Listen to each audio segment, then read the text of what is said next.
All right, the verdict appears to be in proper form. Mr. Gregg, if you and your attorneys would come to the podium.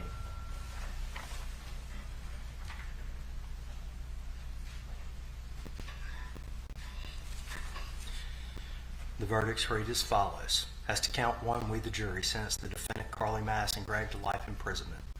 As to count two, we the jury sentence the defendant Carly Madison Gregg to life imprisonment. Please be seated. Ladies and gentlemen, just as I did with the verdicts of guilt, not trying to be rude. It's the quickest way we can get it done. As to count one, we the jury sentence the defendant Carly Madison Gregg to life imprisonment. Ma'am, is that your verdict? Yes, sir. Ma'am, is that your verdict? Yes, Sir, is that your verdict? Yes, sir. Ma'am, is that your verdict? Ma'am, is that your verdict? On the back row, sir, is that your verdict? Yes, sir. Sir, is that your verdict? Yes, sir. Ma'am, is that your verdict? Yes, sir. Ma'am, is that your verdict?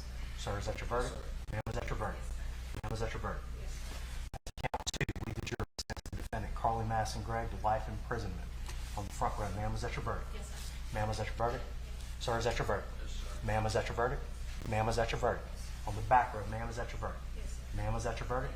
Sir, is that your verdict? Ma'am, is that your verdict? Ma'am, is that your verdict? Yes, sir. Sir, is that your verdict? And sir, is that your verdict? Yes, sir. Verdict appears to be in proper form. Ladies and gentlemen, the jury, please exit. I will be there in just a moment to release you, okay? Everyone remain seated while the jury exits.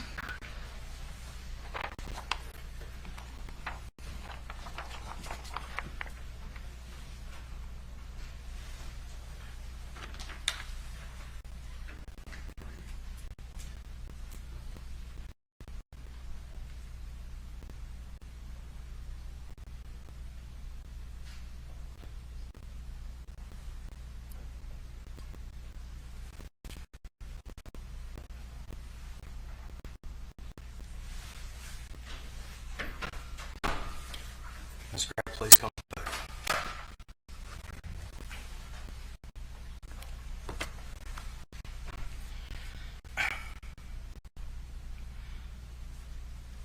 Your sentences will be as follows. As to count one, the jury having fixed the verdict at life imprisonment, this court will sentence you to life imprisonment. As to count two, you'll be sentenced to life imprisonment. As to count three, you'll be sentenced to 10 years to serve. You'll be required to pay court cost fees and assessments in the amount of $431.50. Ms. Gregg, regarding any appeal of your judgment of conviction and order of sentence in accordance with Wright v. State 577, Southern 2nd 387, the court wants to inform you that pursuant to Rule 4E of the Mississippi Rules of Appellate Procedure, the notice of appeal required by Rule 3 of such rules shall be filed with the circuit clerk within 30 days after the date of the denial of any motion for a new trial, or the date of imposition of sentence, whichever is later. Pursuant to Rule 4E, if you make a timely motion under the Mississippi Rules of Criminal Procedure for a judgment of acquittal notwithstanding the verdict of the jury or for a new trial under Rule 25.1, the time for appeal shall run from the entry of the order denying such motion.